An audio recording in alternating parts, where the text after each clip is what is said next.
नमस्कार, मैं हूं बबीता चौधरी और एक बार फिर से आप सभी का स्वागत है हमारे YouTube चैनल पे। आज हम बात करेंगे कि पूरे देश भर में, बल्कि मैं कहूंगी कि विश्व भर में, दक्षिणी कोरिया के राष्ट्रपति ने जो मंगलवार की रात एक चौंकाने वाला फैसला लिया, वो पूरे देश भर में, पूरे विश्व में बहुत ही तहलका मचाने वाली खबर बना हुआ है। तो इसी को लेकर इस वीडियो में बात करेंगे कि क्यों तो उन्होंने लागू किया और क्यों उन्होंने वापस लिया और इसका भारत पे क्या इम्पैक्ट पड़ने वाला है।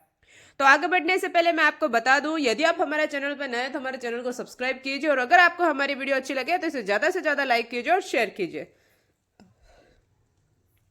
दक्षिण कोरिया के राष्ट्रपति ने मंगलवार की रात एक चौंकाने वाला फैसला करते हुए पहली बार दक्षिण कोरिया में मार्शल लॉ की घोषणा की, लेकिन भारी दबाव के बाद में इसे वापस ले लिया। तो वहां के राष्ट्रपति यून सुक योल की ये अप्रत्याशित घोषणा देर रात टीवी पर प्रसारित की गई। बताया गया कि देश को उत्तरी कोरिया और देश की विरोधी ताकतों से खतरा है, इसीलिए वहां पर मार्शल लॉ लागू किया गया। मार्शल लॉ क्या है? एक आपातकालीन स्थिति है जब जो अस्थायी रूप से लागू की जाती है जब देश को किसी भी प्रकार की प्राकृतिक आपदा, आक्रमण या सेना का या जनता का किसी चीज का कोई दबाव हो या कोई आशंका हो।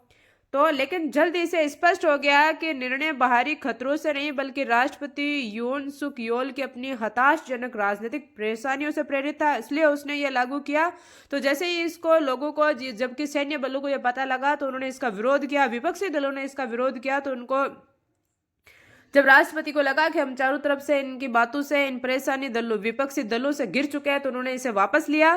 तो इसी को लेकर हम वीडियो में डिटेल से बात करेंगे, तो वीडियो पर अंत तक बने रहें, बीच में स्किप ना करें। मंगलवार रात को उन्होंने अपने संबोधन में सरकार को कमजोर करने के विपक्ष के प्रयासों का जिक्र किया। उन्होंने कहा कि तबाही मचाने वाली देश विरोधी ताकतों को कुचलने के लिए मार्शल लॉ की घोषणा करते हैं। उनके आदेश का अर्थ था कि देश अस्थायी तौर पर सेना के नियंत्रण में चला गया। हेलमेट पहने सैनिकों और पुलिसों को नेशनल असेंबली की इमारत में तैनात किया गया और इस भवन की छत पर हेलीकॉप्टर उतरे दिखाई दिए। स्थानीय मीडिया ने भी नकाबपोश बंदूकधारी सैनिकों के इमारतों में घुसने की तस्वीरें दिखाई। ऐसी वीडियो दिखाए गए जिनमें नेशनल असेंबली के कर्मचारी सैनिकों को रोकने का प्रयास कर रहे थे। मंगलवार को दक्षिण कोरिया समय अनुसार लगभग रात 11 बजे सेना ने एक आदेश जारी किया। इस आदेश में कहा गया कि तुरंत प्रभाव से संसद व राजनीतिक समूह के विरोधी प्रदर्शनों व गतिविधियों पर प्रतिबंध लगाया जाए और मीडिया को सरकारी नियंत्रण में लाया जाए। उन्होंने अपने संबोधन में उत्तरी कोरिया का समर्थक बताया, लेकिन इसके बयान के पक्ष में कोई सबूत नहीं दिया। और मार्शल लॉ के तहत सेना को अतिरिक्त शक्तियां दे दी जाती है और अक्सर नागरिकों के अधिकारों को निलंबित कर दिया जाता है। सेना ने राजनीतिक गतिविधि और मीडिया पर प्रतिबंध की घोषणा तो की, लेकिन प्रदर्शनकारियों और राजनेताओं ने उन आदेशों का खुलकर अवहेलना की कि यह गलत है, आप क्यों कर रहे हैं, इसकी कोई जरूरत नहीं है। सेना ने अपने आदेश में कहा कि सारा मीडिया सरकार के नियंत्रण में लिया जाता है, लेकिन जमीन पर इसके कोई सबूत नहीं मिले कि कहां आपको उसके अंडर में लिया गया। यहां तक कि योन हाप नाम के राष्ट्रीय प्रसारक समेत अन्य आउटलेट सामान्य रूप से रिपोर्टिंग करते रहे कि वो क्या कर रहे हैं, क्या नहीं कर रहे हैं। तो वो किसी भी तरीके से नियंत्रण में लिया वो भी नहीं दिखाया गया। यून ने मई 2022 में सत्ता में आए थे और उनकी छवि एक कट्टर रूढ़िवादी की तरह थी। तो ये अब हम बात कर रहे हैं कि उन्होंने ये क्यों किया। लेकिन इस साल अप्रैल में विपक्ष ने देश के आम चुनाव में भारी जीत हासिल की। उसके बाद देश पर उनकी पकड़ ढीली होने लगी। संसद पर विपक्ष का नियंत्रण होने के कारण उनकी सरकार बिल पास नहीं करवा पा रही थी। देश में उनकी लोकप्रियता लगातार कम हो रही थी। हाल ही में हुए सर्वे में उनकी लोकप्रियता 17% के न्यूनतम स्तर पर पहुंच गई थी और इस साल के वे कई घोटालों में फंसे थे। इन्हीं में एक स्कैंडल उनकी पत्नी से जुड़ा था।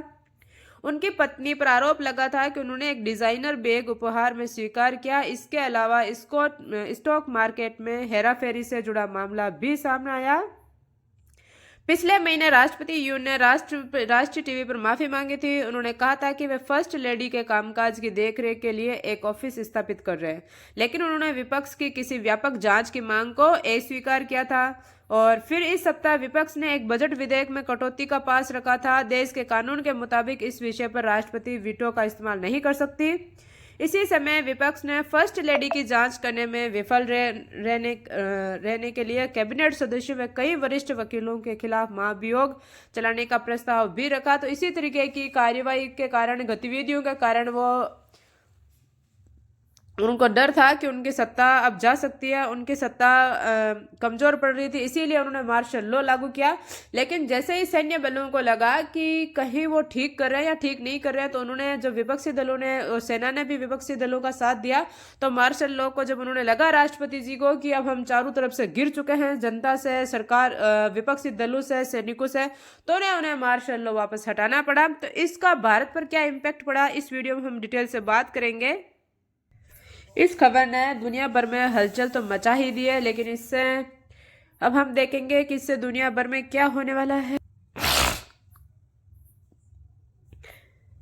दुनिया भर के बाजारों में भारी हलचल दिख रही है, साथ ही कई संकट की खबरें भी आ रही है, क्योंकि दक्षिणी कोरिया ग्लोबल सप्लाई का हब है, जिससे दुनिया का असर होना लाजमी है। तो आइए इस बारे में विस्तार से बात करें कि कोरियाई एक्सचेंज ने कहा है कि वे सामान्य रूप से काम करेंगे। वहीं सेंट्रल बैंक ने भी इमरजेंसी मीटिंग बुलाई है। हालांकि ज्यादातर एक्सपर्ट ने CNBC आवाज पर बताया कि वास्तव में नहीं जानते कि अभी क्या हो रहा है, लेकिन इसकी बात मैं आपको बता दूं कि इसका सभी देशों पर बहुत बड़ा प्रभाव पड़ने वाला है।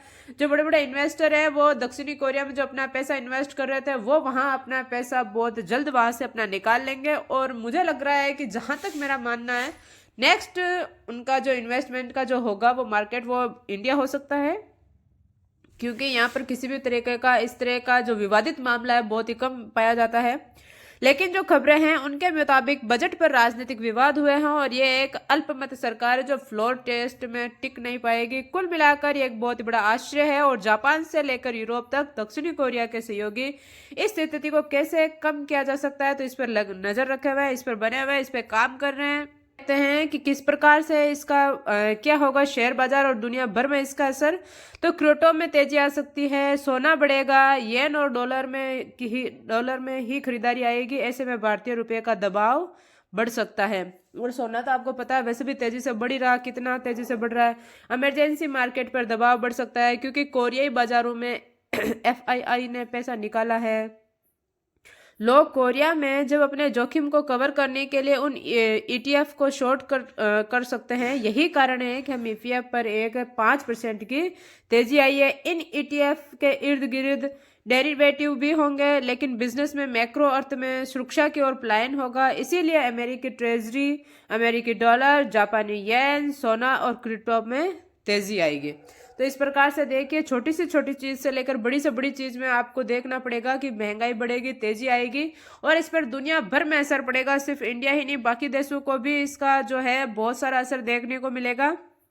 अब अगर हम इंडिया की बात करें तो भारत और साउथ कोरिया के बीच व्यापारिक संबंधों में बीते कुछ सालों से रफ्तार रही है और दोनों देशों के बीच में द्विपक्षीय व्यापार वर्ष 2018 में 21.5 अरब डॉलर का था, जो वित्तीय वर्ष 2022-23 में 21.46% बढ़कर 27.8 अरब डॉलर पर पहुंच गया।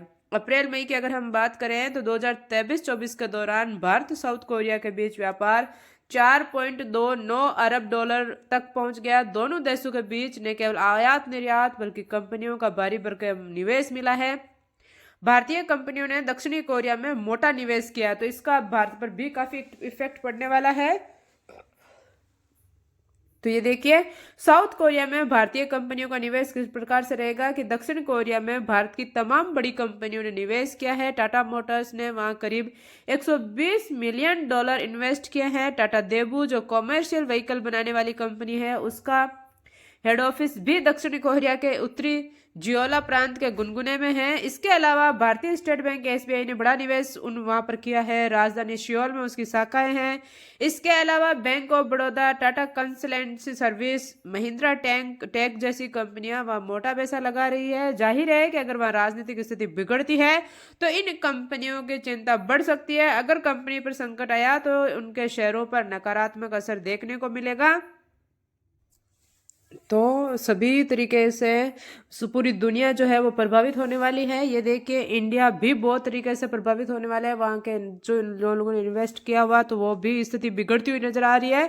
तो देखते हैं कि आगे की वीडियो में हम बात करेंगे कि ये क्या होगा, आगे क्या निर्णय लेगा, भारत क्या निर्णय लेगा, क्या उत्तरी कोरिया का जो है अमेरिका क्या उस पर कहता है। अगली वीडियो में इसी तरीके से हम डिटेल से बात करेंगे। तो ज़्यादा से ज़्यादा हमारे वीडियो को लाइक कीजिए, शेयर कीजिए और हमारे चैनल को सब्सक्राइब कीजिए। धन्यवाद।